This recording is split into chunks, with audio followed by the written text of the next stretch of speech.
Not an ideal start to the 2021-22 season for the Toronto Raptors. All the hype going into it, we talked about it in the season preview yesterday. All the excitement going into today. A first game at Scotiabank Arena for the Raptors, regular season-wise, in like 600 days. We're all pumped to get back. You know, Pascal, Fred, OG, Chris Boucher, all those guys are ready, and they're fired up, ready to get back with this team. And they lay an egg. 98-83 was the final score in this one. 0-1 on the year of the Toronto Raptors. And probably the one thing that we were all nervous about going into this year period is offense. Because you don't know what you're going to get. And with ideally your number one option in Pascal Siakam not being able to play for quite a while, you're going to have to find some offense. And today they couldn't do it. Now, it's only game one of the year, obviously, so they could come out in the next game and they could light it up for all we know.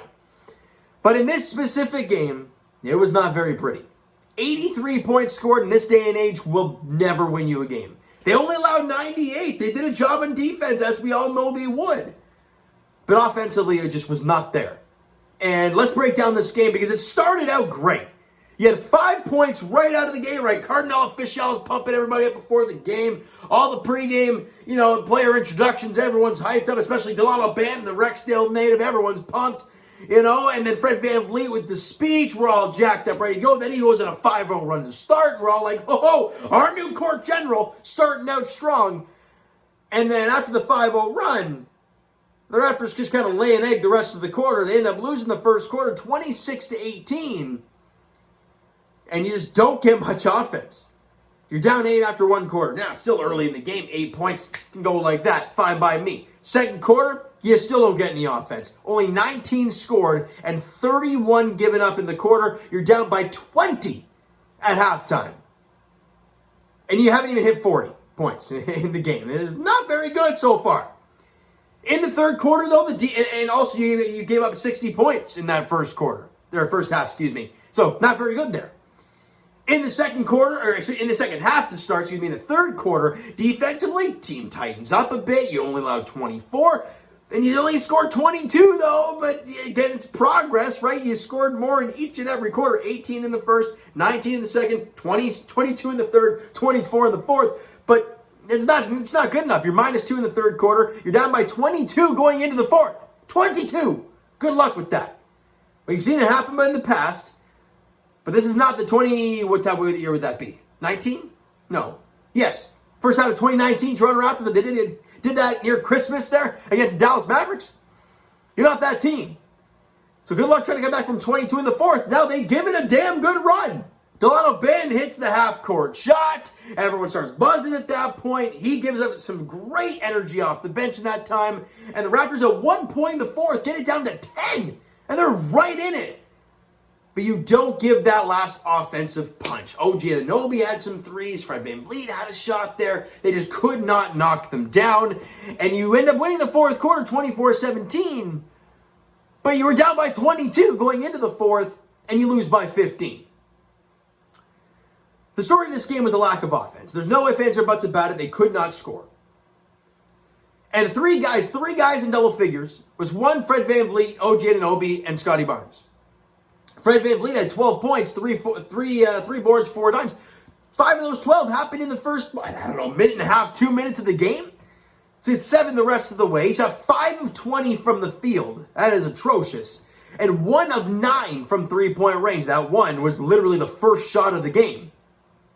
He was 0 for 8 the rest of the way. That ain't pretty. He had 2 steals and a block in the game, did Fred VanVleet. OG Anunoby had 11 points, 10 boards, 1 dime. But he shot 3 of 17. He was 3 of 4 from the line. Was 2 of 9 from three-point range. And those 2 came, I believe, back-to-back in that little run where they tried to come back. But 2 of 9 is not good enough, man. And two steals and a block. And I understand. I know I'm going to see the comments. Dude, relax. It's the first game of the year. I understand that. But I'm here to break down this one game.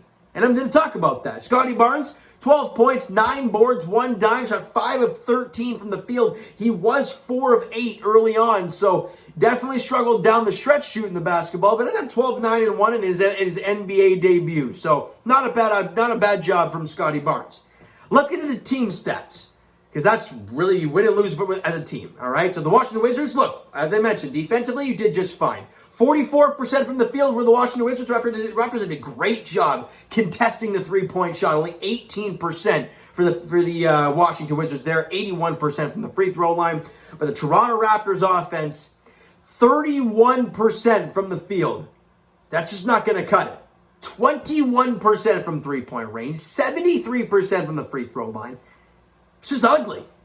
I mean, when you score only 83, you don't expect those numbers to look any good. Now, obviously, as the year goes along, we expect this team to develop and work better together, right? And good things are going to happen. I believe Scottie Barnes also actually, the 12-9-1 that he also had 5 turnovers in the game. But it's, again, it's his first NBA game. I don't expect anything less from him than an effort, and that's what he gave us tonight, all right? The Raptors, as we mentioned, were great in the glass. Plus 12 on the offensive rebounds, not just the glass, the offensive boards. The Raptors were all over it, crashing the glass, and you do love to see that. We've talked about it all preseason long. This team is all over the place offensively. They're loose balls, they're diving all over the place for it. And defensively, they're very, very good. But offensively, we're not sure. And what we saw today was the pinnacle of all of that combined. Good defense. You got the rebounds because you wanted it more, it seemed. You got the stops, but you didn't make shots. And that's what we've been talking about all preseason long, all right? They were also minus 16 in the points in the paint, excuse me. And we talked about in the preseason how that was a very good thing for the Toronto Raptors. Guys with Precious Achiuwa, guys like that were dominating in the paint. You didn't quite see that in game 1 of the regular season for the Toronto Raptors, all right? But as I mentioned, it's game 1. Game 2 of the regular season, and it doesn't get easier. It just gets a lot harder. You know why? They head to Boston to take on the Celtics, where we just watched Jaylen Brown drop 46 in a loss to the New York Knicks. And we got to go play him on Friday at TD Garden. It's a 7:30 tip-off there. Game 2 of the season for the Toronto Raptors. I want to hear your guys' thoughts on the game. I want to hear your guys' thoughts on this upcoming game, and also your early ideas on the Toronto Raptors so far this year. The hype was there yesterday, but now after watching a regular season game, I understand it's only one. What are your thoughts? Are you still a confident person that you still think this team can do it? Or are you kind of like, well, maybe we're now seeing the flaws and the holes of this squad? I don't know. Maybe it's a Pascal Siakam thing where he's such a dynamite player that not having him as your all-star superstar player, where he averaged over 20 a game, if you don't have him in the lineup for a consistent period of time, this offense that we have right now, isn't really going to cut it. Now, do you expect OG Anunoby to shoot 3 of 17 every game? No. Do you expect Fred VanVleet to go 5 of 20 every night? No. So, and you expect other guys to kind of chip in and do a job some nights, right? So, this is kind of that dime a dozen where you're not really going to see guys like OG Anunoby, Fred VanVleet just flat out stink, right? On the offensive floor at least, because they combined, 8 for 37, I believe that is. You're not going to see that very often. So I want to hear your guys' thoughts in the comments, what your expectations are on those guys at least moving forward. All right, so you know what? That is going to do it for this one. If you enjoyed the video and you guys enjoyed the Raptor basketball is back but did not enjoy the game today, smack the like button to appreciate that. Hit the subscribe button if you guys are not already. Comment down below. Thoughts on the video, thoughts on the game. Would you like, would you not like from today's ball game for the Toronto Raptors? Twitter is down below for myself. Follow, send me a DM and all that great stuff. And I will talk to you guys Friday. Both teams edition. The Leafs host the San Jose Sharks at 6 o'clock for some reason. And then the Raptors are in Boston taking on the Celtics at 7:30. All right, so you know what? Thank you guys so much for listening and watching. I hope you enjoyed the video. We'll talk to you guys then.